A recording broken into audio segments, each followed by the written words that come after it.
Okay, we got a little past top of the hour, so let's go ahead and get started. And I want to start by welcoming each of you to Value Equity Challenge. Thanks very much for joining us. Thanks also to our panelists and our moderator, Barclay Douglas. I'll introduce him in a moment. For those of you who don't know me, I'm Bob Schmidt, Executive Director of the Brandis Center here at UC San Diego's Rady School of Management. We've got really today an all-star panel of experts who will discuss and debate various aspects of value investing. I'll turn things over to Barclay in just a moment. Couple things before I do that. We're going to run roughly today, we'll see how it goes, about 90 minutes. If you want to participate in the conversation, you can share a question or a comment. I'll monitor both the Q&A and the chat sessions going forward. And second, most important thing I want to do is introduce Barclay and really share my thanks with him. Barclay, you're the guy who had the vision for this event. You contacted each of these terrific panelists. I know you've put together some terrific questions to kind of guide the conversation. So thank you so much. And thank you for being a really active, vocal, integral member of the Brandis Center Advisory Board for nearly 20 years. I know you're the founder of Criterium Advisors, a consulting firm providing investment and strategic counsel to both institutional fund sponsors and money managers. And prior to that, I know you're president and CEO of Bearing Asset Management. So you know a lot, you've done a lot. I'm honored to know you and very proud to call you my friend. So with that, I will turn things over to you, Barclay. Well, back at you, Bob. It's a pleasure to do this, and thanks to you, and thanks to the Brandis Center, as well as University of California, San Diego as our sponsor. We're fortunate. We've got a very clear-cut topic today, and I think we've got an excellent panel. Getting back to the topic, it's basically what happened to value investing over the last 17 years, or maybe a little bit more bluntly, what did value managers get wrong? Growing up professionally in the 80s and 90s, I think a lot of us embraced the logic and expected return trajectories of value investing. We knew about Buffett and Munger and Templeton and Seth Klarman and Joel Greenblatt and others, and some of the huge success that they'd had. I think a great foundational beginning is to look at some comments Jeremy Grantham made back in 2004. It was a paper and then a talk that he titled "Everything I Know About the Stock Market in 30 Minutes." Bob, if you could put that up. He made several points, but a handful related just to equity style investing. And his first point was investors overpay for excitement and sex appeal, and he meant growth stocks there. Next, he talked about regression to the mean, one of his favorite topics, in that things regress back to normal faster than people think, and this includes sales growth, profitability, management skills, investment style, and so on. And then conversely, he talked about momentum. Bodies in motions tend to stay in motion, at least for a while, and that includes earnings and stock prices. And then he summed it up by saying one of the keys to managing risk is balancing those two things, momentum and growth, as well as valuation. And his final point was that growth stocks had been systematically overvalued because of the points above, which cost them on a relative basis about 2% compared to value investing. And in fact, when you took a look at, and I'm talking about mainly from 1987 through 2008, if you were to look at moving 10-year periods, you would find a return premium to value indices as well as active manager peer groups of about 1.5% to 3% annualized during that period. That changed. Bob, if you could move to the next slide. That changed fairly dramatically post the 2008 financial crisis.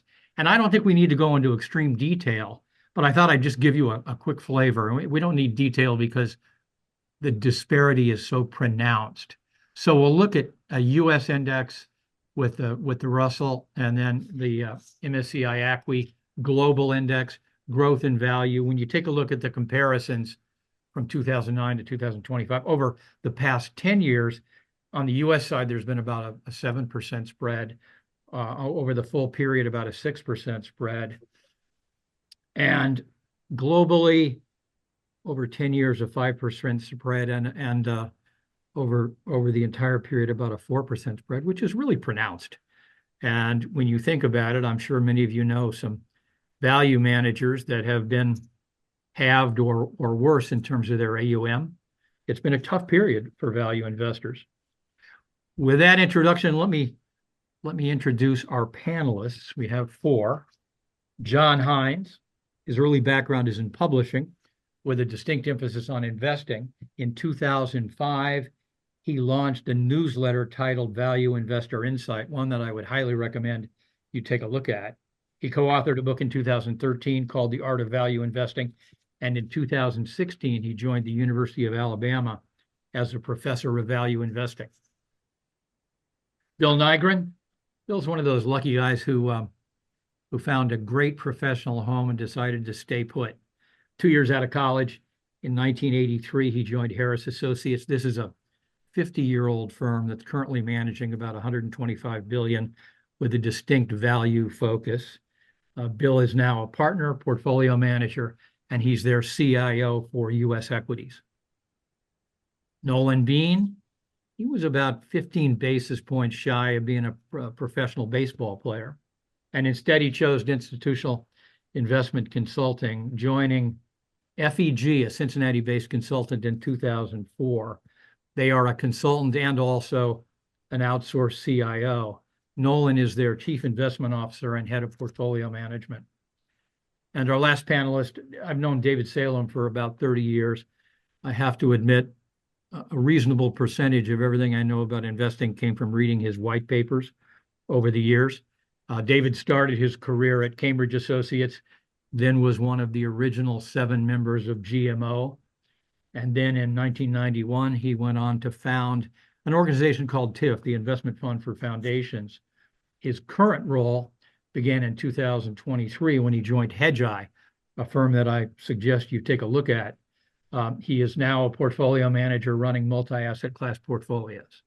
Now, from these introductions, you may have noticed we've got a reasonable balance with 2 panelists having a distinct dog in this value investor fight.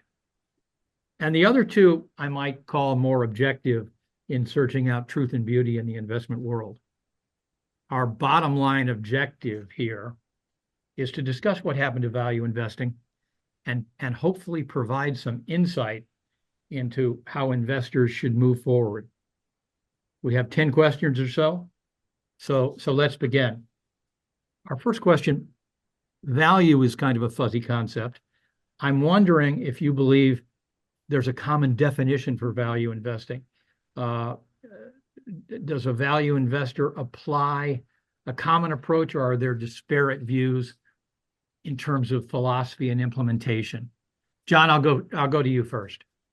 Okay, well, as you say, Barclay, I have actually 2 dogs in this fight, given that I publish a newsletter called Value Investor Insight, and I'm the director of a value investing center at a university. So I am going to talk the book of value investing to the best of my ability. I would also add that someone like Bill Nygren has probably forgotten more about investing than I've ever known. So I'll take everything I say with a grain of salt.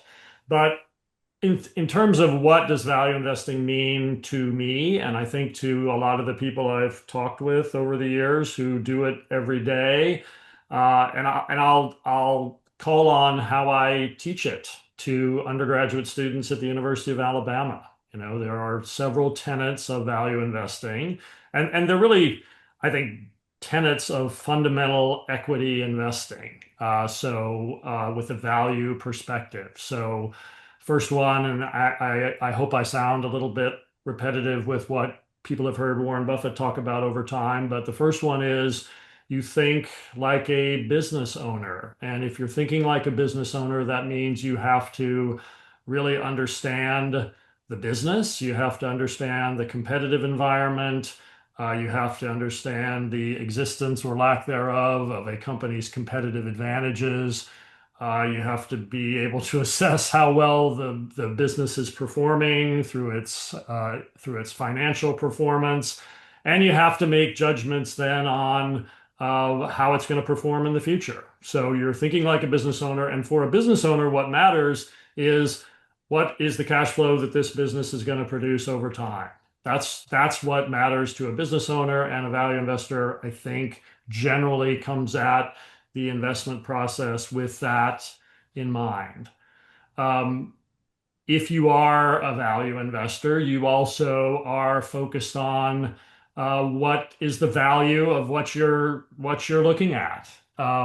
It sounds very basic, but if you are looking to invest, a value investor is looking at what is the price offered on the market today, and how does that compare with my assessment of what it's worth. And we can talk, I think we're going to talk later about, well, how do you figure out what something is worth? Warren Buffett says, the purest form is what is the free cash flow that business is going to produce ad infinitum, discounted back to the present, and that's what it's worth. That's what an owner would think. There are a variety of different ways to come at value, but a value investor is anchored on the idea that I can make an estimate of what this business is worth, and if I'm going to compare that to what the stock price is, which then gets to another extremely key component to being a value investor is you want to invest with a margin of safety. And the margin of safety most explicitly means paying a lot less than the market is asking for what you think something is worth. So you do that because you're looking to avoid permanent loss of capital. You know that you can make mistakes. You know that the future is uncertain. And so you want to build in a margin of safety in how you invest. Value investors, and again, I think all fundamental equity investors, as opposed to passive investors, don't believe that the market is always right. That the market at times, for the most part, is right. But there are times when individual companies, for reasons that you can understand and that recur, the market is going to get that wrong. And it's the value investors' challenge, the fundamental equity investors' challenge, to identify those periods when the market is wrong and when the market is overvaluing what you own, you're selling it, and when it's undervaluing what you own or you would like to own, you're buying it.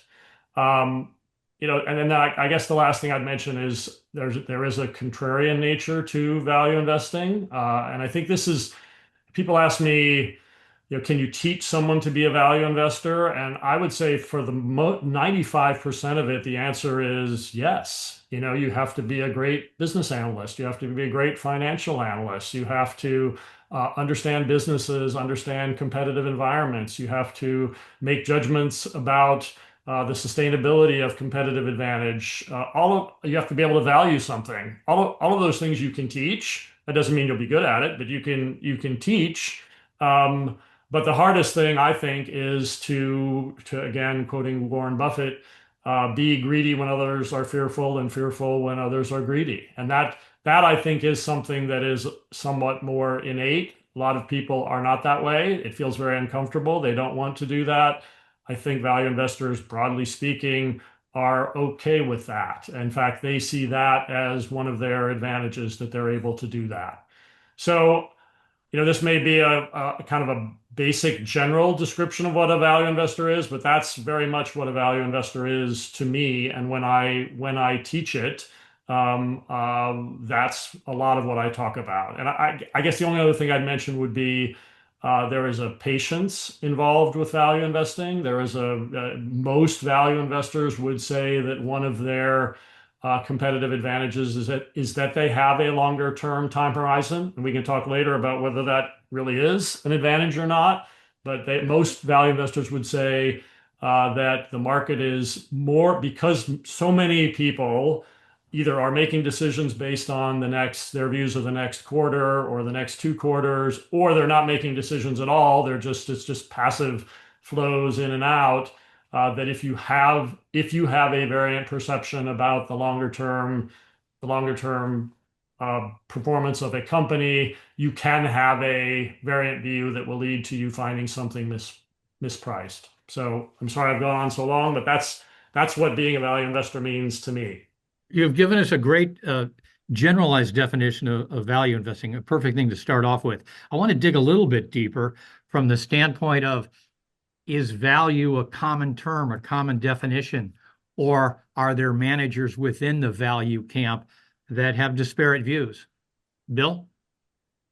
Yeah, I would say that at Oakmark, our view of value largely overlaps with what John said. But I think there's a perception out there that, and perceptions generally come from a little bit of reality, that like if you just rank ordered all the companies based on their expected growth, and you took the top half, those are growth stocks, and the bottom half, the lousy companies, that's your value universe.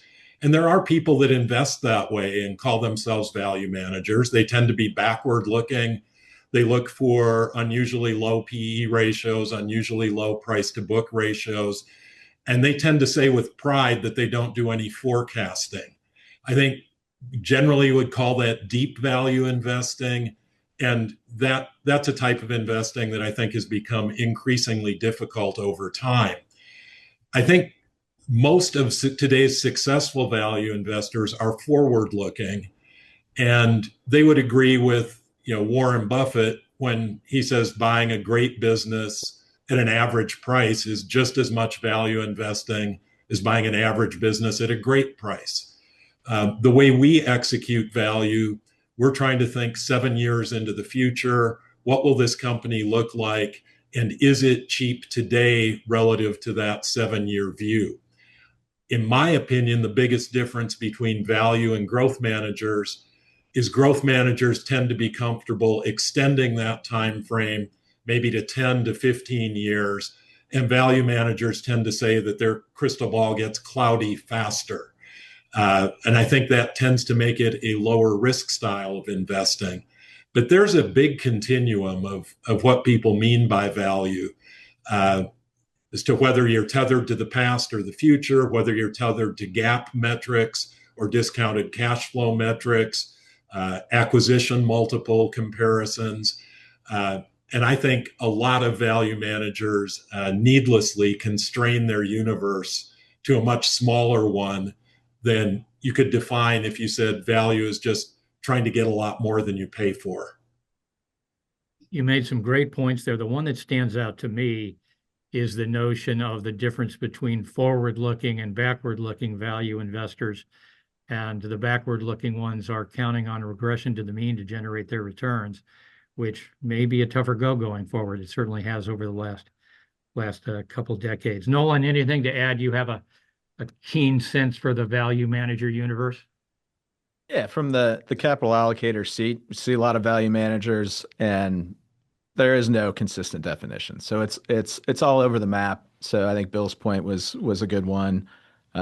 John's definition is a great definition of value, but we've seen a lot of other folks that would call themselves value investors that approach it very differently. Is it the deep value, as Bill said? Is it more relative to growth? Is it quantitative? How much of the fundamental work? So there are a million different shades of gray. So you really have to peel back the onion to understand what somebody really means. I think people assume they sound smart if they quote Buffett, but then what they're doing could be wildly different. A lot of Buffett Manx out there. Yes, I know. The second question deals with the underperformance. Among the various reasons given for value strategies underperformance over the past few decades, which, in your opinion, in your judgment, have been the most influential or decisive there? I'll go to John first. So, as we've described value investing, the idea is to pay a lot less for something than you think it's worth. And so there is and buy with a margin of safety. So I think there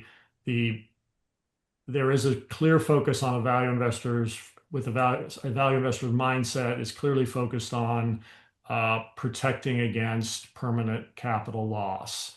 And the promise of that over a very long period of time has been that taking that approach will allow you probably not to match the market's gain on the upside, but you will capture a lot less of the downside, and that over time, and if you look over a long enough period of time, I think this is still true.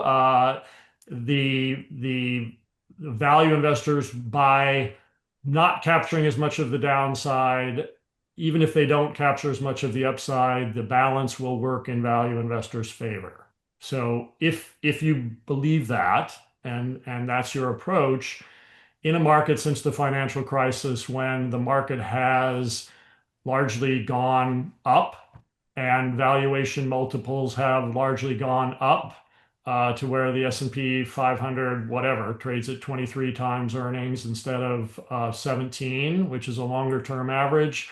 It, to me, is not that surprising that the relative performance, while the absolute performance is not bad at all, it's not surprising to me that in that type of environment, a value investor will underperform.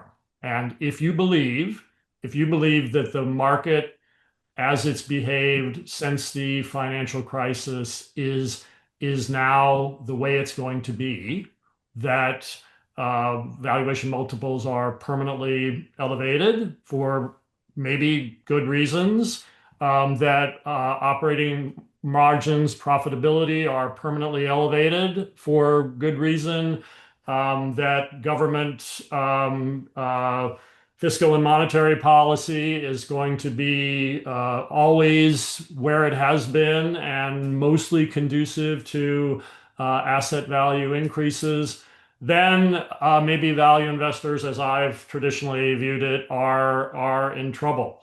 If you don't believe that, if you don't believe that the last 15 years are the way it just is now, I think you can make a real argument that a value approach, and there's a very broad tent that value approach fits under, but a mindset of investing with a significant margin of safety to protect against permanent capital loss is not a bad place to be, either right now or 5 years from now.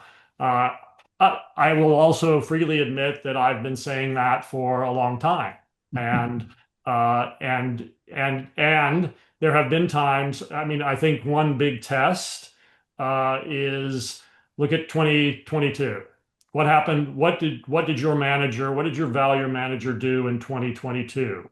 Because this was a market where the S&P 500 was down, whatever, 17, 18%. There was for a relatively brief period of time, there was a rethinking of how are we valuing these future cash flows that we've been valuing very highly. There was a reassessment of that for some macro reasons and maybe other legitimate reasons. A lot of value managers that in 2022, the market's down 18 and they're up 15, they're up 10, even they're flat. And, so again, if that happens, that makes up for poor performance pretty quickly. So again, it depends where you think the market is going. If you think it's largely the last 15 years or just the way it is now, then maybe that's more of a challenge for value investors. I personally don't think that is. Yeah. John, you may have an even bigger dog in the fight than I originally envisioned. I'm gonna go to David. I think you might have an additional perspective on this. Yeah, additional is an operative. It's a sound and appropriate word here, Barclay, because whenever you get, I think human history suggests, whenever you get extraordinary outcomes, they are tautologically always the result of a confluence of extraordinary factors or variables. So we've had an extraordinary result, growth versus value, as you said at the very outset of the webinar, for going back to the GFC. So the question is why? And I would be the last to suggest that there's a single variable. But let me just highlight one that I think is overwhelmingly important without being the sole cause of the underperformance of value versus growth. Before I actually identify what it is, let me just say with a smile on my face, and hopefully it can bring a smile to others. When John started talking, and I very much respected and agreed with what he and Bill have already said, the very outset of his comments is, what does value mean? He said to look at a business, look at a stock, as if you're the owner of the entire business. And I'm reminded of, maybe it's apocryphal, what Gandhi, the great Gandhi, said when he was asked, "What do you think, Mr. Gandhi, of Western civilization?" And he said, "I think it would be a good idea." and, and I think it would be really good for capitalism, particularly democratic capitalism, if every investor, both professional and amateur, would do what John said at the outset: look at shares as if, they're a slice of an entire business.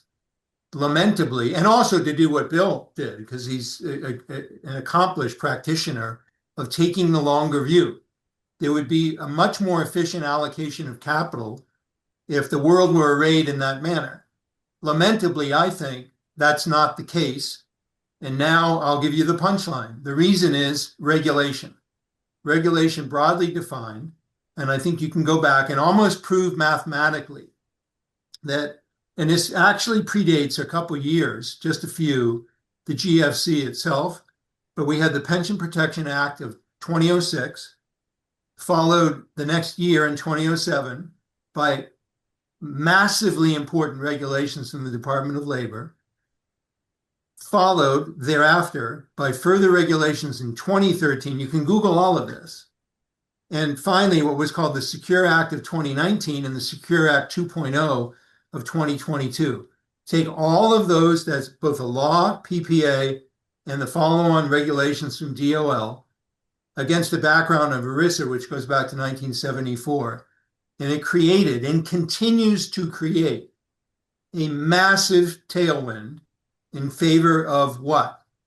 Indexed approaches to equity investing and target date funds, the equity portions of which are indexed.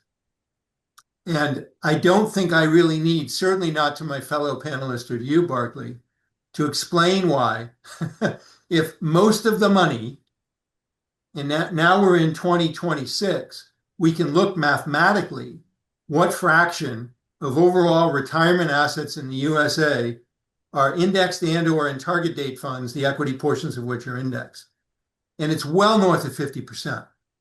And these are completely unoriginal thoughts. We actually at Hedgeye have a content partnership with the firm that I think has done the very best work in following on the math of all of this, Mike Green in particular. By math, I mean precisely the obverse or converse of what Jack Bogle had in mind when he sort of pioneered the retail elements of indexation. Jeremy Grantham, who you already mentioned, just published his autobiography, The Making of a Perma-Bear, and he rightly claims credit in that book for actually being the pioneer, ironically, of indexation, which basically has clobbered managers that were regarded as value managers back in the day. And I was, as you said briefly, part of the team at GMO that worked with all this stuff. But roll the clock forward. Here we are in 2026. And it should not surprise us, given the massive swinging of the pendulum of capital toward indexation, that the original premise that Jack Bogle rightly, and I think very wisely identified way back in his thesis as an undergraduate at Princeton in like 1947, right, is that if you index out of humility based on the premise that no one really can outperform a so-called efficient market, you can be a free rider on the actions of extremely intelligent, thoughtful investors like Bill.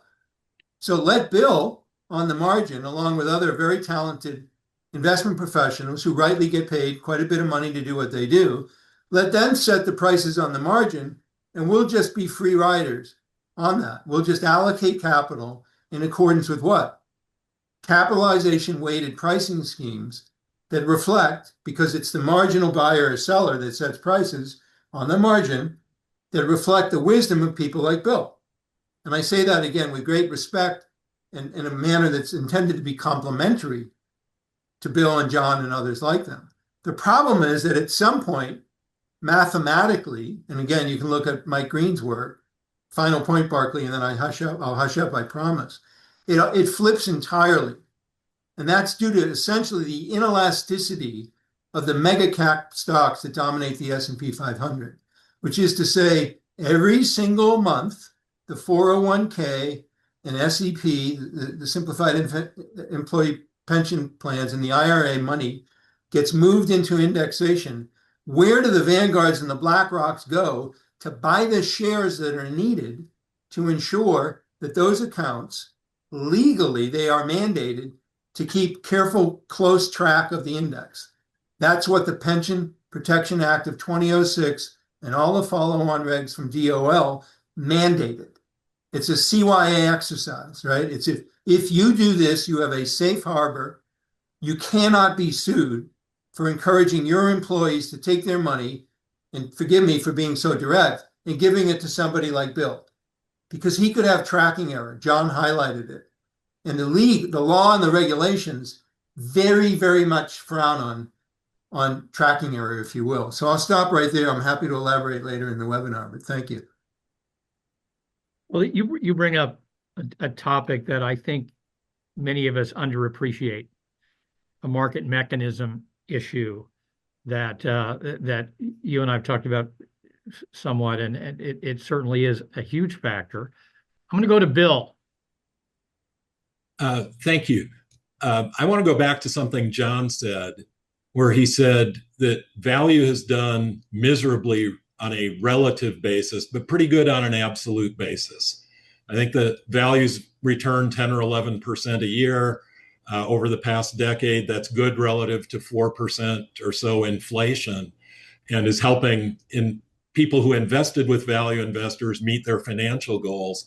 So the question is less, why did value do so poorly, and more, why did growth do so well? And we always go to business fundamentals as our first look to try and figure out what went on in the market. And a little study we did, we went back 7 years ago and said, back in 2019, what were consensus expectations for earnings of the Mag 7 stocks?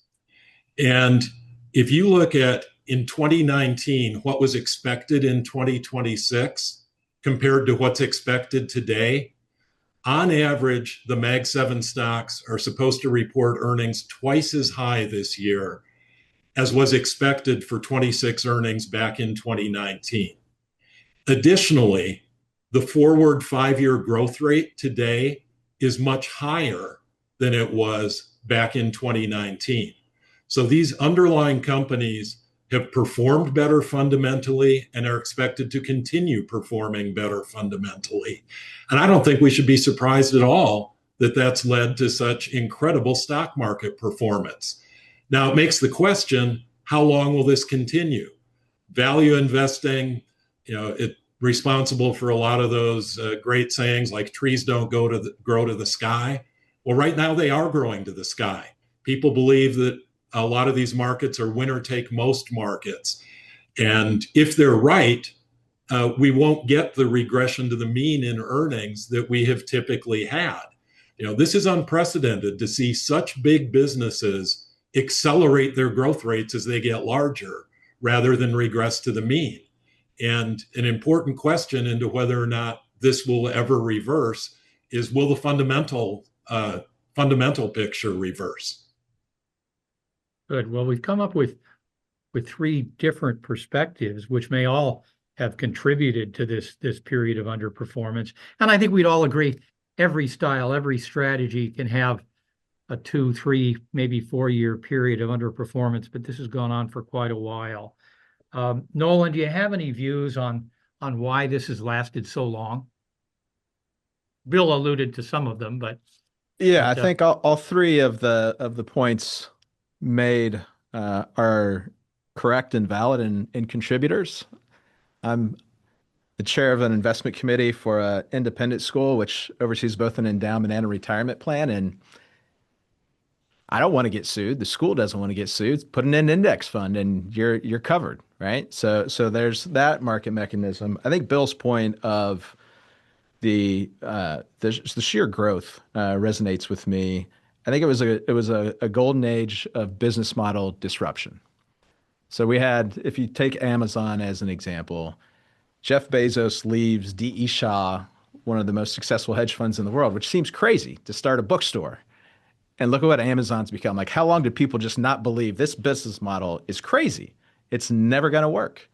And once you build those network effects, the winner take most. Like it turns out running a monopoly is a pretty good business, and you can have higher returns on invested capital for a much longer period of time that most of us thought was humanly possible. So those sheer fundamentals and the concept of paying for quality and that buying a wonderful business at a fair price, we're seeing some of that. Now you can argue some of the Mag 7 that might not be directionally accurate, but this has been the golden age of business model disruption, amazing growth, businesses that are arguably worth more if we all collectively started a private equity fund and say, what would we pay for some of these businesses to think we're getting value to what it's intrinsically worth? You would pay more for those than, pick your slow growing stock that I don't want to offend on a live recorded broadcast, but like they're just worth more. Now, does it come to an end? It likely will, but being a monopoly is a good thing. Nolan, I want to stay with you.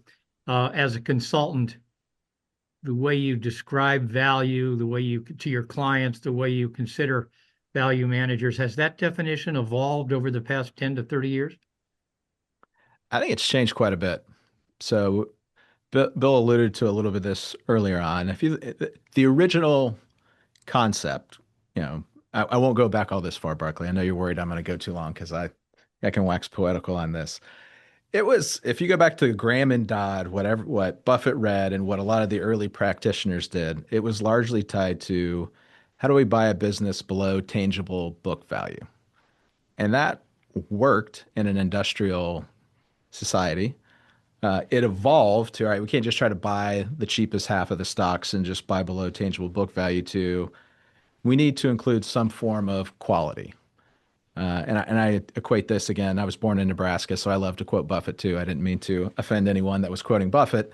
It was Munger coming with Buffett, right? Buffett was buy cigar butts, buy cheap stocks, below tangible book value. Munger was buy wonderful businesses and then sit on your you know what and get rich. So I think more value investors appreciated buying a quality business at a fair price. I think the last time I was at the Berkshire annual meeting was maybe 7 or 8 years ago, and high quality compounders was uttered a million times. Dirt cheap, I never heard once. So it changed, and I think the last and most recent wave that's started to occur, and I think you'll see more of, is the evolution from tangible book value to quality to now how do you assess intangible book value? So what is the human capital? What's the network effects? If you look at my argument of golden age of business model disruption, SaaS, there's some bells and whistles and computer programmers, but it's really, your cost of goods sold is next to zero once you create some software and you're just selling seats. So that is what's the intangible value of that?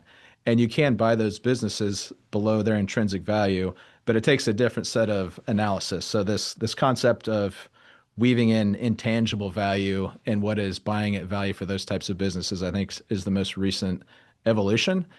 That is tricky because there's a whole, now I'll shut up. I think there's a not insignificant group of value investors that remember getting their hands slapped by people like me in '99 that said, you're just cheating and buying growth stocks. So there's a fine line of, are you cheating and buying growth stocks? Or are you finding value in intangible assets that are worth paying up a bit for? And that'll be the interesting path forward of how does that all play out. Excellent. I want to circle back to the notion of value underperformance and time horizons, because I've noticed a contradiction. John, you talked about value investors having a longer time horizon. Bill, you talked about growth investors having greater visibility for a longer period of time and value managers being more skeptical and not having a crystal ball that has that length of time. Is there a contradiction there? Can we dig through it? Well, I would just say that I think the distinction, as opposed to from a value investor to a long-term growth investor, the distinction I'm making is more between the value investor and the Point 72 and Citadels and Millenniums of the world, and a decent amount of the hedge fund hierarchy where they are playing quarters. They're trying to figure out, and I'm vastly generalizing, but in many cases, their strategies are what the Wall Street thinks that this company is going to earn $6.12 a share next quarter. I think for these intelligent, well-researched, good reasons that it's going to make $6.08, and that as a result of that miss, the stock is going to go down 20%, so I'm short it. So nowhere, John, can I jump in on that? It's hardwired into the system. They give traders money and say, if you have a 5% drawdown, we're taking half your money. If you're down 10, you're fired. So like you can't have it definitionally. So I think if you think about capital flows, you tie David's argument on indexing, and that's now whatever it is, a $15 trillion index. Pick your number, $600-700 billion in those types of trading strategies levered 10 times. That's a lot of the incremental buyers in the marketplace. Sorry, go ahead. I didn't mean to disrupt your train of thought. Absolutely. And so that's the distinction that the value investors that I talk to are making, in the same way now. And I'll just reiterate what Nolan said. When I started Value Investor Insight 21 years ago, you'd have a wide variety of conversations, but every single investor didn't start out by saying, I invest in quality companies. Now, every single investor just about every single one starts out with, I'm looking for quality companies. And then they have different definitions of what's quality, but that's, and understandably, and that is what Warren Buffett's been saying for a long time, but definitely in addition to saying, I'm looking for quality companies, they also say, I'm looking out, Bill talked about looking out 7 years, they're looking out 2, 3, 4 years where something that is, and this is a value investor approach, something's not right now. For growth stocks, sometimes things right now look great. And the incremental, the variant perception is, I think they're going to be great for longer than the market seems to be pricing in. A value investor is looking at things are not great for some reason. Something's not right. It could be a cycle. It could be a missed product launch. It could be some short-term competitive incursion. Could be one of their plants blew up. It could be a variety of different things, but something is not right. And if I'm looking at the next quarter, it's still probably not going to be right next quarter. But if I'm looking out 2 or 3 years, and this, Barclay, I think you were talking a little bit about reversion to the mean. To a certain extent, they are looking for, they're looking for why things are not great right now, but is reason to believe that they can be better in the future. And if the market is at the margin, focus more on what's happening right now, it's possible that taking a longer term view can give you a variant perception that can allow you to buy something that you believe is mispriced. And Bill, your comment that value investors typically are looking at a 3 to 5 year visibility window. Am I correct that you're basically communicating that value investors look at the world with a little bit more skeptical or cautious lens? Is that the point? Yeah, I would say we tend to be very careful estimating our own ability to predict long into the future. And we're just no good at trying to find these companies that are going to be heavily investing for something that you might not see for a decade. And that's not our business. That we leave to growth investors.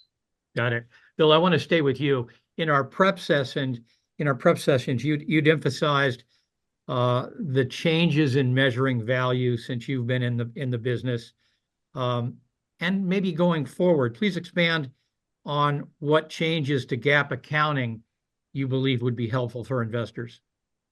Yeah, I think there was a big change in how value investors thought about investing in the early 80s when Warren Buffett bought Coca-Cola. Everybody's like, how can he justify this? It's a high price to book. It's not a low PE stock. And Buffett's comment was their most valuable asset isn't even on the balance sheet, their brand name. And I think that opened a lot of our eyes to kind of shortcomings in GAAP accounting. GAAP accounting prides itself in conservatism. If you can't touch or feel an asset, you value it at zero.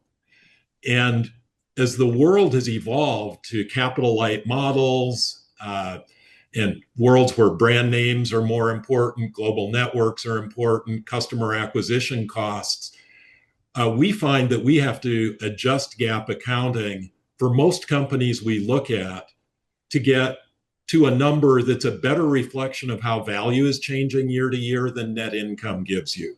And I'll give you an example. A few years ago, we were one of those advisors that someone like Nolan might say was a fake value manager. We bought Netflix. Like, how can you do that? 200 times earnings, there's almost no book value.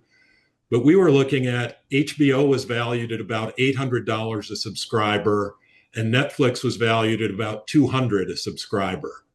And if you looked at Netflix adding 25 million subscribers in a year and valued them the same as the HBO subscribers, you'd look at Netflix and say it was selling at about 4 times earnings. But why didn't that come through in GAAP? Because they were spending so much money on customer acquisition that it was wiping out all of the income. And GAAP accounting isn't willing to assume that when you get a new customer, they'll probably last for 7 to 10 years, and therefore you should amortize the acquisition cost over that time period. So we basically changed from GAAP accounting to Oakmark accounting, and on our numbers, we were buying Netflix at a big discount to value. So I think it would be extremely helpful to the equity investor if GAAP would move away from their pride in conservatism and start to prize accuracy rather than conservatism. Now, the fixed income investor might not like that as much, because if things go upside down, these intangible assets end up not being worth much. Yeah. But I think to the equity investor, valuing intangibles has become extremely important. And it's why you see almost no correlation at all anymore to a company's PE ratio and its price to book ratio. When I started in the business, those were tied very strongly to each other. You'd have a regression line and the dots would be really close. Today, it's all over the map because the fixed assets aren't what companies are earning the money on. Do you want to know the secret, Bill, to whether or not you're cheating and buying growth, or if you're being innovative and looking at intangible to find value? Yes, I'd love to know. So this is what everyone in our seats does. If it works and the stock goes up a lot, you're a genius and you're Buffett. When the stock goes down, you were definitely cheating and you were buying growth stocks. So okay. you're welcome like for that every tip. Other client. Yeah, success works. Well, Bill, you've done a great job explaining that, but you also kind of punctuated the difference between some value managers and others in terms of how they think. I want to shift now the questions to talk about benchmarks and indices. David introduced the notion that the regulators see an evil nature to tracking error, meaning managers whose results can differ meaningfully from the benchmarks. That implies, at least in my view, that there's something magical about benchmarks. There's something sacred about them. First question there, and I'll start with Nolan. Do value indices accurately reflect what value investors do, at least as of today? No. Okay. They're what Bill described. Rank order on low growth and low price to book, which I don't know a single value investor left on this planet that hasn't already gone out of business that would ever build a portfolio that way. Bill, any additional thought? You're also correct that tracking error is something to be mindful of. So you got to be aware of what they are, but it doesn't reflect anything remotely close to value investing. Go ahead, Bill. Why do you need to be aware? Because you've got to keep clients happy? Is there some point? As David's former employer, Jeremy Grantham, says, you get 3 years and then you get fired.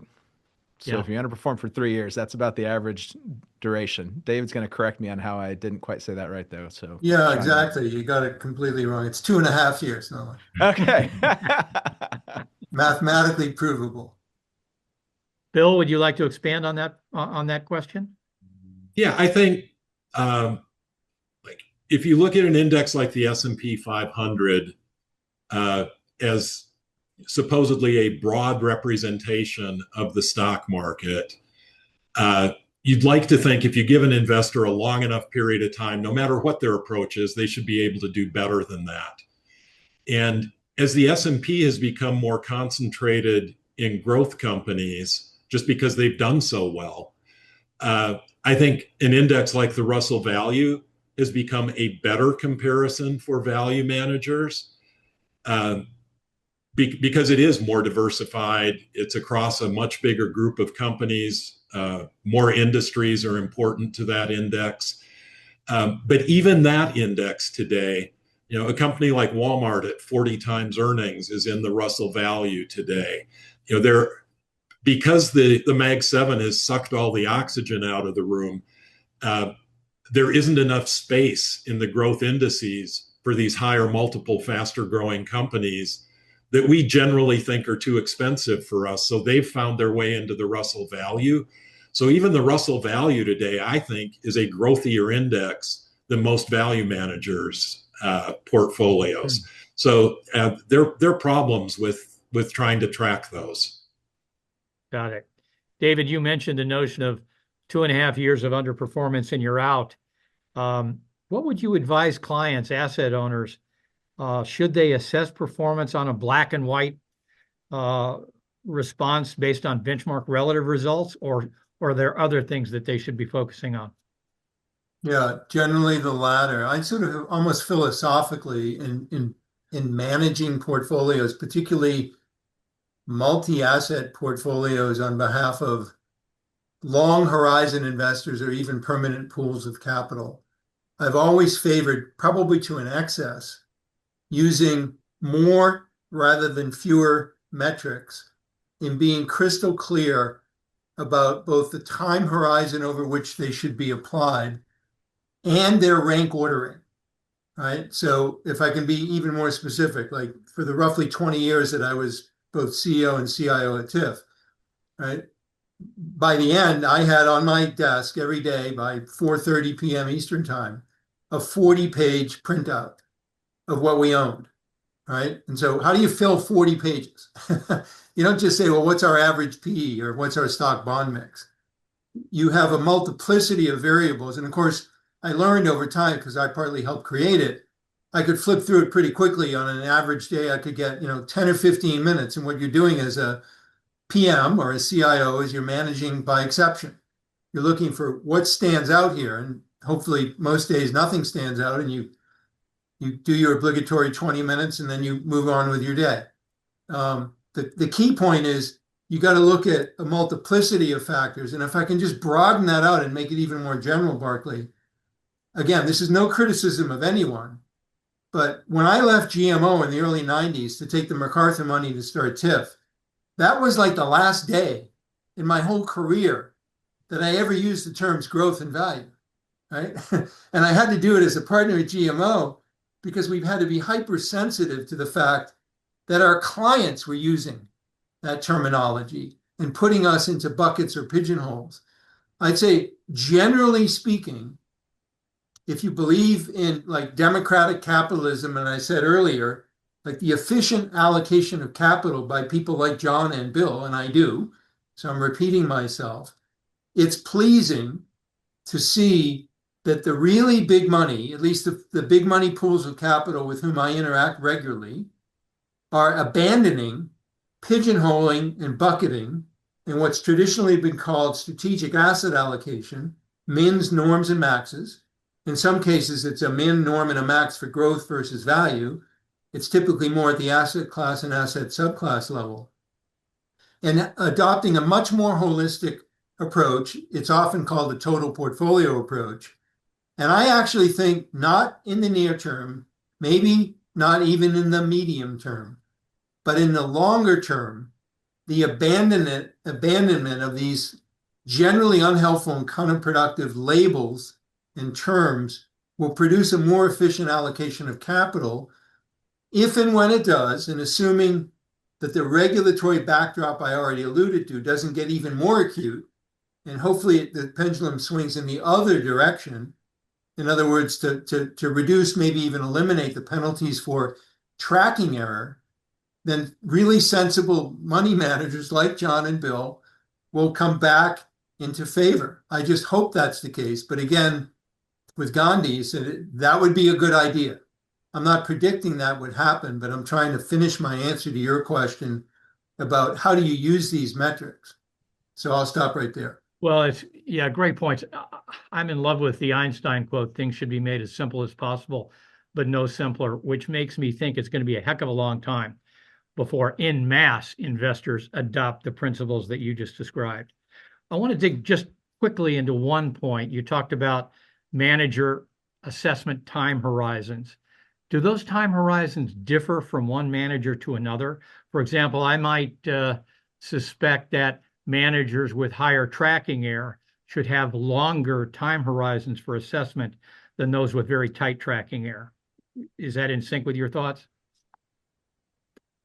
Not quite. I'll try to be very brief because I just consumed a lot of airtime. I think the time horizon that the ultimate owner of the capital should use in assessing, we're talking about active strategies here, not passive, right? You put money in an index fund and the S&P is up 10% in a week and you're down 10, right?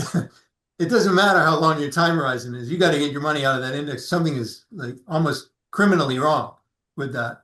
But for active strategies, right, it's almost philosophically consistent with what I just said, right? Use a time horizon that's commensurate with the time horizon the manager itself is employing and deploying capital, right? And that requires a lot of interaction up front in the hiring process and ongoing conversation. Get those in sync. I think almost all of the hiring and firing mistakes that I've witnessed in now a very long career have been rooted in dissonance or inconsistency in the time horizon used by the manager and the time horizon used by the client. And I'll stop right there. I could go on. Yeah. Nolan, you're an assessor of managers. Do you have anything to add to that point? No, I think that's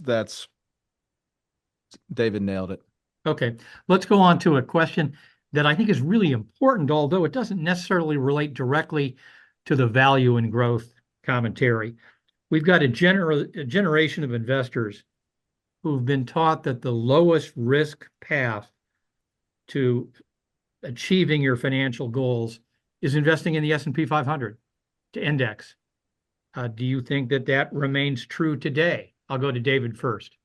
And I think lowest risk is kind of a key point there.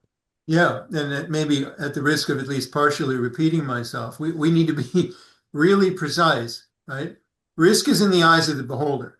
It's already been alluded to as this webinar has unfolded. Are we talking about absolute return risk or relative return risk, right? We have to be very precise about it. And then if we have sort of conflicting definitions of risk, we need to be really crystal clear in rank ordering those definitions of risk. And I think you know offline, Barclay, that when I've had the privilege, which I've had many times, to craft investment policy statements from scratch, I always try to explore and codify very precisely what is the organization's or the family or individual's tolerance for absolute return risk, and then explore the question, do we need to add on a supplementary or second risk parameter that codifies their tolerance for relative return risk? In some cases, they need to do that. I've worked with a lot of college endowments where the principal risk parameter is absolute return. We don't want to have drawdowns exceeding X percent. But when pushed, particularly by me, to say, but wait a minute, you're actually competing in markets for faculty, staff, coaches, athletes, students, right? Grants, where if you have too prolonged a period where your endowment underperforms that of peer institutions, that could put you in a very unwelcome and nasty place. So maybe we need to also codify in writing some tolerance for relative return risk. Like we won't want to underperform a specified peer group of other college endowments, our own peer group, by more than X% annualized over Y years, right? So you need to be very clear. But then again, if you do that, you need to be crystal clear. Is that relative return parameter subordinate to or superior to the absolute return parameter, right? And it was precisely their inability or failure to articulate clearly in rank order that frankly causes a lot of endowed charities, and we were managing money for many of them at TIFF, to like abandon otherwise sound strategies and chase the S&P and the NASDAQ in 1999. We saw it again in 2006, 2007, and most conspicuously, and John was brilliant to highlight it the way that he did, going into and moving through calendar 2022.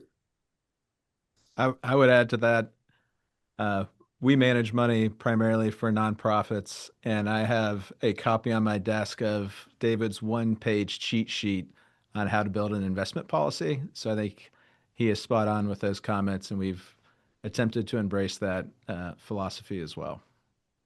David, would it be your wish in working with essentially every client that you would like their primary definition of risk to be one of absolute and a secondary or tertiary definition of risk be relative? I wouldn't quite go that far. I would just say I want it to be very carefully considered, logical. It definitely rank ordered if there's more than one, right? Otherwise, you get to the problems that I just highlighted. Yeah. But it wouldn't necessarily, it almost always is, however, because, at the risk of being impolite with certain ultimate asset owners that I've interacted with, I've tried to be very polite, but very firm and clear when they articulate risk metrics. I push them to ask and answer the ultimate question: is that not reducible ultimately to an absolute risk parameter? Sometimes it isn't, but in most cases it really is. And the term that we haven't yet used in the webinar, which I'll now introduce, is the idea of guardrails. So what this really comes down to in practice, Barclay, in answering your question, is take every guardrail and ask, why do we have this? Right? What is the ultimate goal of the guardrail? Sometimes it's CYA, right? And it may be, to be precise, we want to eliminate or reduce to essentially zero the risk that we will get sued, and particularly sued successfully if we have excessive tracking errors. So that's why you have the guardrails. But most guardrails, when you really subject them to rigorous scrutiny, can be reduced to the absolute return parameter, meaning a drawdown constraint that I already spoke to. Super. Thank you, David. Bill, let's go back to the original question. I've got a 2.5-year-old grandson. Is putting him in the S&P 500 for the rest of his life the panacea to achieving his financial goals? Well, panacea might be too strong a word, but I think for most of my career, that's been pretty solid advice. The S&P 500 has been less volatile than the average mutual fund. It's reflected broadly what the U.S. economy has done. And as Warren Buffett has said, again, at the risk of quoting him too much, if you hitch your star to the U.S. economy and don't think about it and don't pay much in fees, you're likely to get a pretty good result. And I think that's why tracking error has become such an important risk measure for so many investors, because the S&P itself was doing a pretty good job of moving you toward your financial goals. But I think that's radically changed in the past few years as the composition of the index has changed and the S&P has effectively become a concentrated technology growth fund. If you'd grown up in Australia, nobody would have told you, if you just invested in the Australian index, which would have been primarily metals and mining companies, that you'd be on a path toward meeting your financial goals. No financial advisor would have advised that. We've had the luxury in this country of a broad-based index that did a good job of lowering investors' risk and giving them a good return over time. I think investors need to be very careful today that a portfolio that tracks the S&P 500 is the equivalent of a decade or two ago of putting most of your capital in a growth fund. And most advisors would have told you that's way too risky a way to invest. I don't think the strong tethering of the S&P to an individual's financial goals continues today. So what you're Barclay, suggesting? can I just jump in with a quick comment here? Yeah. Yeah, I agree with what Bill just said, and therefore find it quite depressing that it looks as though the newly established what are called the Trump accounts that Brad Gerstner brought into being with help from Mike and Susan Dell, right? The $1,000 a year Uncle Sam will give you if you were born between the age between 2025 and 2028, I believe is going to be the horizon. It may get extended. The key point I'm driving at is that it looks as though all of that money, every penny of it, and families can contribute a supplemental up to $5,000 tax-free, right? Essentially creating an IRA for young children. It looks as though all of it, every penny of it, is going to go into the S&P 500. And that's problematic for reasons that Bill just very eloquently articulated. Hopefully that will change. Yeah, so what you're suggesting, what both of you are suggesting, I think, is that logical, valid exposure to passive indices could be dynamic. It could depend on valuation levels as well as levels of concentration within the index. And, Bill, I don't think you have to go to Australia. I think you could just look at the global index. In 1989, when Japan was over half of the market capitalization of the global index, how did that work out for everybody, with Japan not eking out positive returns over 30 years? Bill, I want to stay with you on a question about the notion of intrinsic value. A lot of value managers talk about assessing intrinsic value of a company. I've got other friends who've said, "Oh, that's hogwash. There's no way to do that." Is it really a viable approach, or is intrinsic value such a loose approximation that it's hard or even impossible to use effectively? Well, first, I think it is a loose approximation. One of my pet peeves is when analysts will write something that the intrinsic value of XYZ is $80.42. There's no way we can get that level of precision.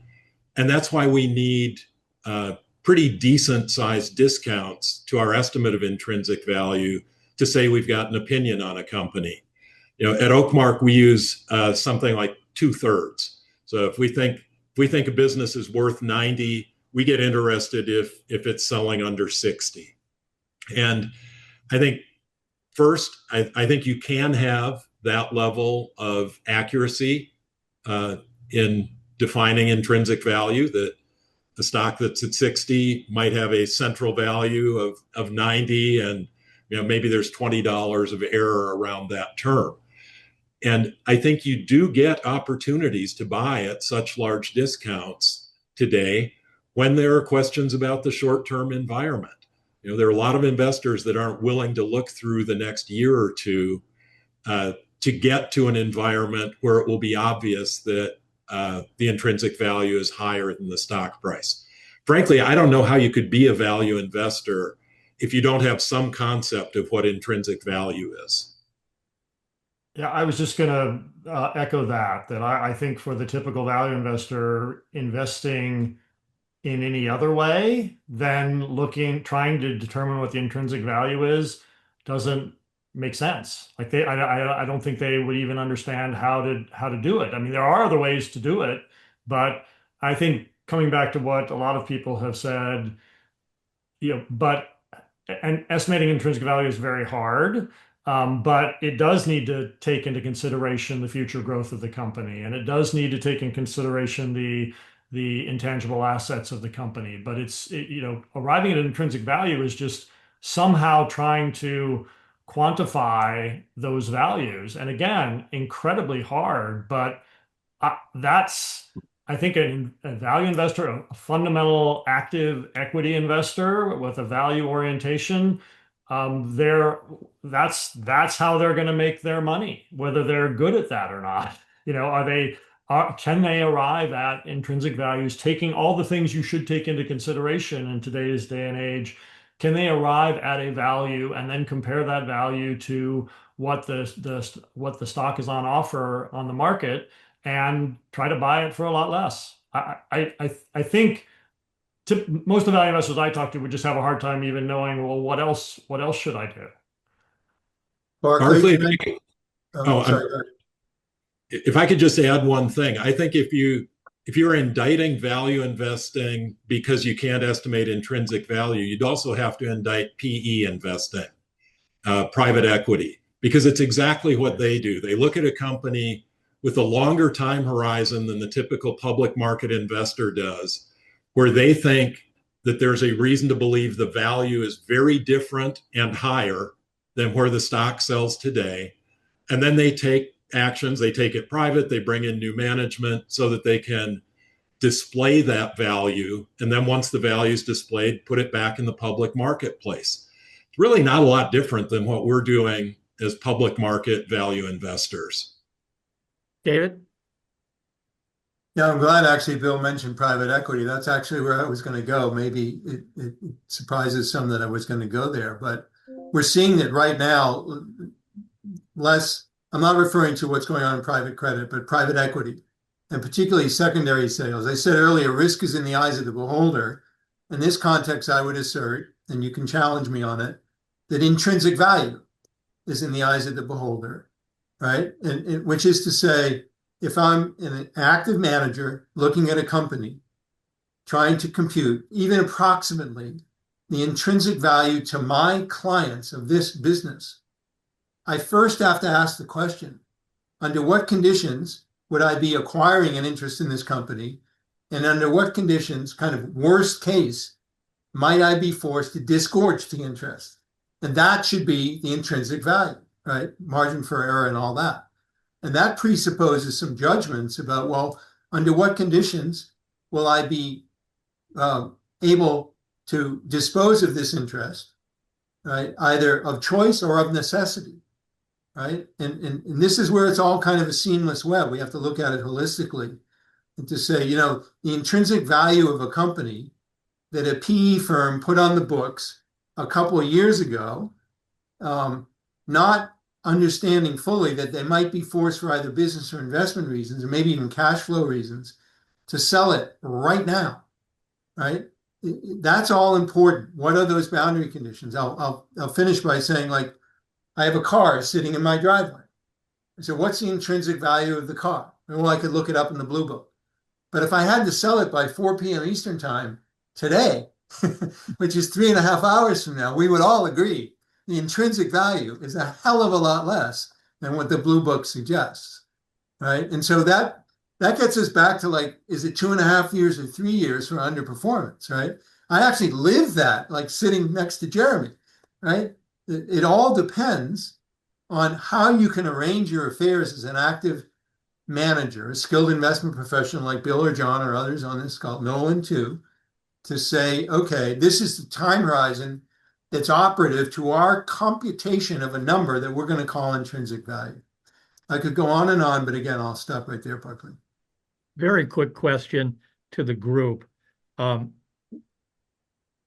Is it your opinion that the higher the projected growth rates of a business, in general, the harder it is to project intrinsic value or to calculate intrinsic value? Maybe because high growth rates bring lots of competition, lots of uncertainty in the future. I would say yes, and to me, it's just it's like a bond's duration. The farther out the cash flows are, the more volatile they're going to be. A company that's going to earn $10 a share forever, starting from today, you get a lot of that money back relatively soon. You can be relatively sure of those numbers, much more so than you can what the cash flow in year 15 is going to look like. Yeah. Good. I want to, the premise behind this is that growth has been trouncing value for quite some time. But early on, we also alluded to the notion that isn't necessarily true globally. David, you brought this up in prep sessions. What are your thoughts on the evolving attractiveness of value strategies in non-US markets? Yeah, well, a couple points here very quickly. One, you don't see nearly the degree of like pro-indexation regulation outside the US that you do inside the US.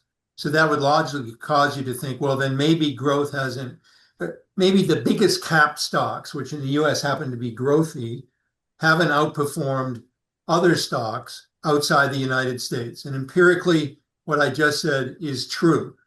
There have been cyclicality, but the cyclicality is actually more related to the specific industries and public policies pursued, particularly by central banks in non-US markets. To be even more specific, if you like decompose the returns, growth versus value outside the US, last 5 years, last 10 years, going right back to 2009, which I think is a proper starting point. We'll say the end of the GFC, wherever in 2009 you want to start that clock.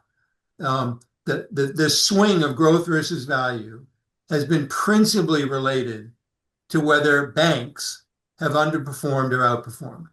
And they were very disadvantaged, obviously, by not just ZIRP, but negative interest rates at the policy level.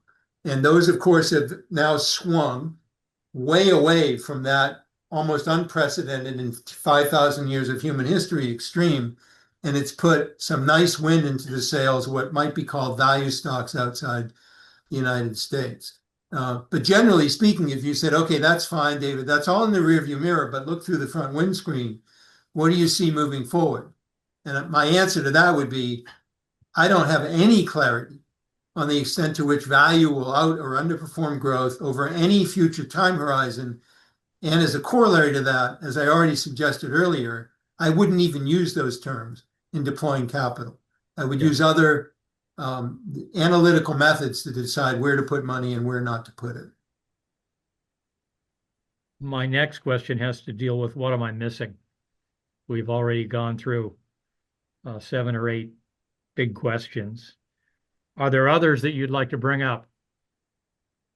I'll throw out one in the spirit of one of the topics that you asked of what are you missing are value mistakes. And this is a gross overgeneralization, but what I would submit is there was a cohort of value investors that just took a view of, I'm going to buy boring businesses that I can understand, and I don't need to understand innovation, entrepreneurship, what's going on in Sand Hill Road, what's going on in biotechnology, because they're the high flyer, high terminal growth rate, and just put it in the too hard bucket.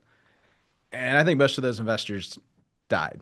They don't have a business anymore because they impact other business models. The business models you thought could be value traps, or conversely, they will become value stocks at some point, and you need a prepared mind to analyze them. So I would bet a lot of money there will be value investors this year that buy SaaS companies that have re-rated 50% because they think they're cheap.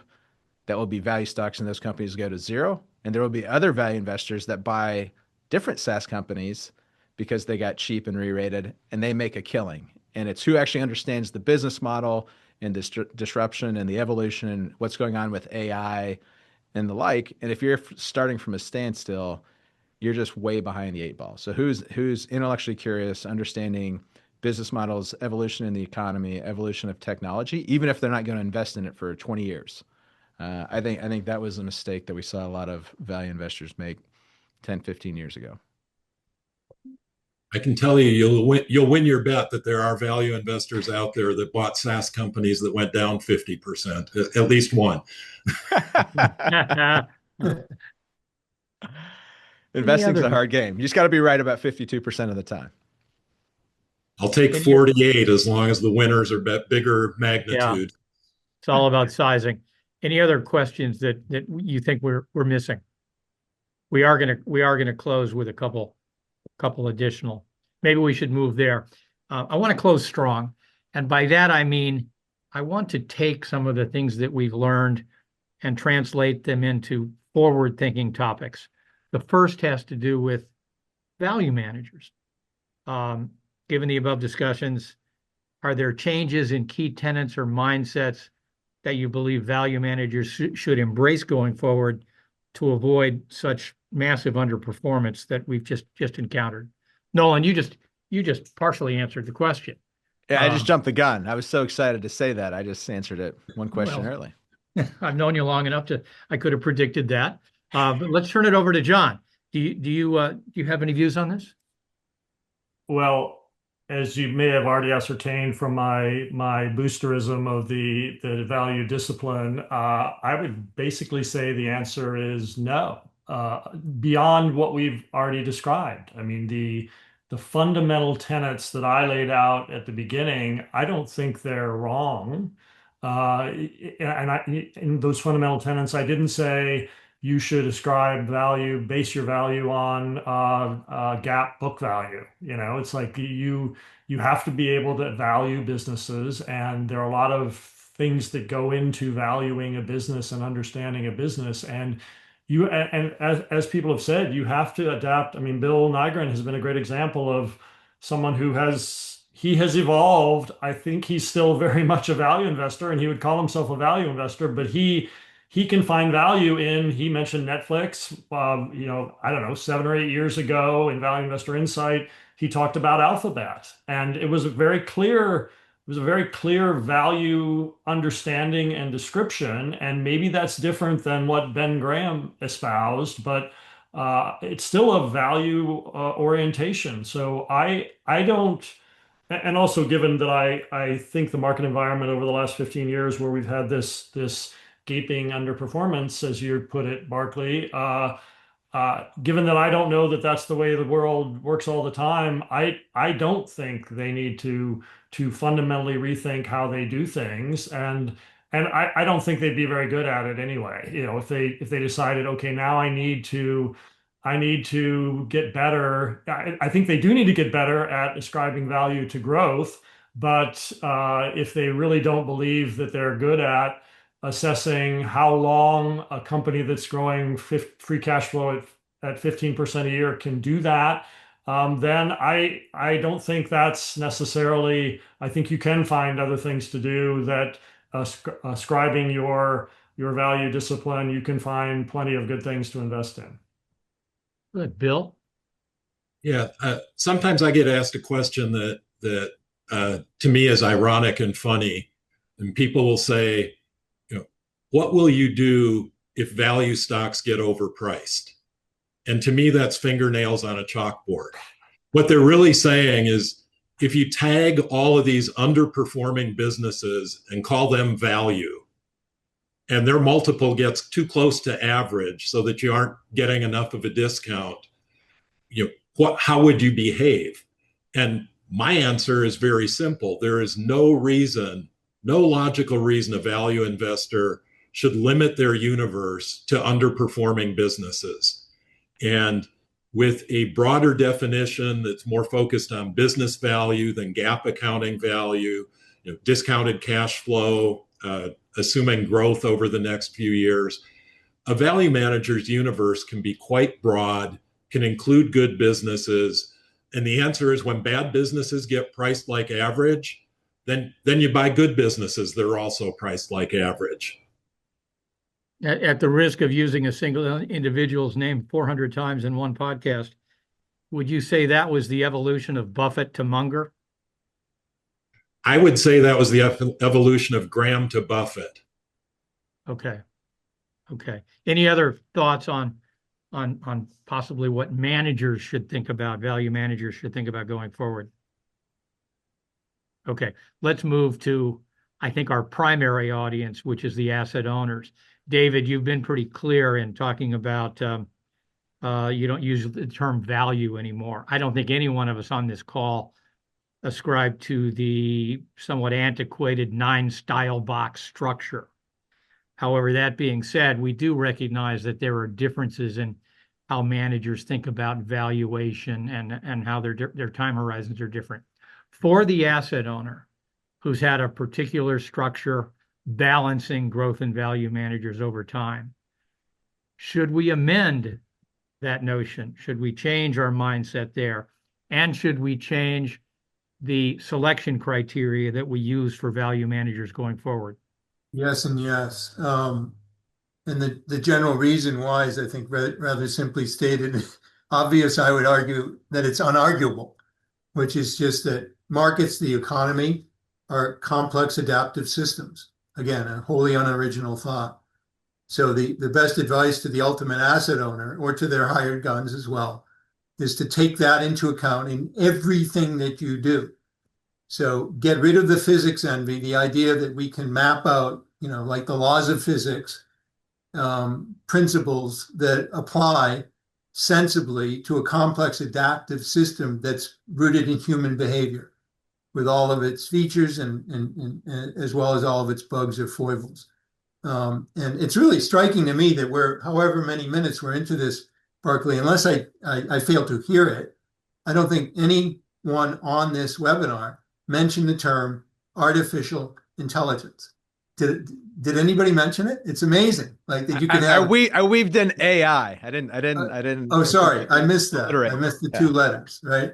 But the point would be, my best advice would be, without making the mistake of assuming that the system that we're trying to analyze and to some extent forecast is anything other than a complex adaptive system populated by human beings and not machines, we can nonetheless, I think, leverage. You can call it AI, you can call it what you want. I just call it computer and software, and do an even better job. And if I can actually tie it right back to my, my formative days, I cut my teeth in this business, as I think many of you know, working with Jeremy Grantham, right? And we just tried to automate and computerize everything that we could, that it made sense to automate and computerize, and not attempt to do that with phenomena that were not amenable to that form of analysis. I realize that that's a rather broad and abstract statement that I'm closing my remarks on here today, Barclay. So I'll thank you for the opportunity to voice them. But I believe, of everything I've said today, the most thing that I believe emphatically is what I've just said about the inherently complex and adaptive character of the system that we're all trying to compete in. Back to you. Thank you. Nolan, any thoughts on this? Structure your public equity portfolio broadly. Ideally, that is the only articulated asset class if you don't go the total portfolio approach the way that David has suggested, which has a lot of merits. From a communication standpoint, asset class buckets are easier, so they're going to be with us for a while. So have a broad bucket, hire wonderful managers. At the end of the day, this is a people business, even if they're creating quantitative approaches. And then build guardrails so you don't blow yourself up, and hire the best managers that are practicing the art of investing to buy businesses below their intrinsic value, whether they're growing fast, slow, or otherwise. Does that mean primarily qualitative, more fundamentally oriented managers? That I think you can have a mix of those and quantitative, but my advice is geared towards the qualitative and fundamental. Okay. At the risk of asking Bill what the right selection criteria might be, you have any? Have to be in business for 50 years? Yeah. In business for 50 years, long-term value, concentrate with a manager you like. Now, we started Oakmark in 91. And the typical advisor we talked to back then would use the 9 style boxes. They'd pick their favorite manager in each of the 9 boxes. And I think over time realized that methodology ended up largely being a high fee index fund. You're just kind of recreating the index. You had a lot of managers 30 years ago that were index huggers, focused on minimizing tracking error. And we've seen that evolve to where the core of most of our advisors' portfolios today are S&P centric. And then they have a couple satellite managers that are very active managers, couple growth, couple value. I think as you look forward, as the S&P has moved farther and farther to the growth category, you need to think about do you really want to have balance in the amount you allocate to growth and value in addition to the S&P 500? I would argue, since the S&P has become so growthy, maybe you don't need those growth satellite managers, or at least not as many of them, and you need to allocate more capital to the value managers to balance out the portfolio better and have it more in tune with what ties to your clients' growth in capital expectations. John? I will just second whatever Bill said. Okay. We sure have covered a lot of detail here. Among the many takeaways that I've got is certainly to dig more into the notion of the market mechanism and regulatory impact that David mentioned. Also, when I interview value managers going forward, I'm going to draw a pretty clear distinction between those that are more forward-looking and those that are relying primarily on the past. I'll turn it over to you, Bob. Have we exhausted this important topic? Have some of the No, not at all. I've been taking some notes. I could go on for another hour or so, but won't do that. Do have one question that we got in the chat that I'd like to share, which says, David commented, we've got flows in passive products over 50%. What happens if and as we approach 80%, or what happens if the algorithm no longer buys the S&P, for example, and just says sell? Well, I'll assume, Bob, I'll just jump in with my own answer to that. Again, this can be very briefly stated, but sort of look out below. When the math works in reverse, it gets very, very ugly very quickly for the inelasticity reasons that I alluded to earlier. Yeah, we actually had Michael Green on a board call about a year and a half ago, and he mentioned some of the research that he's looked at, Haddad, who show the inelasticity. Yeah. So, and your notion of regulation, totally agree.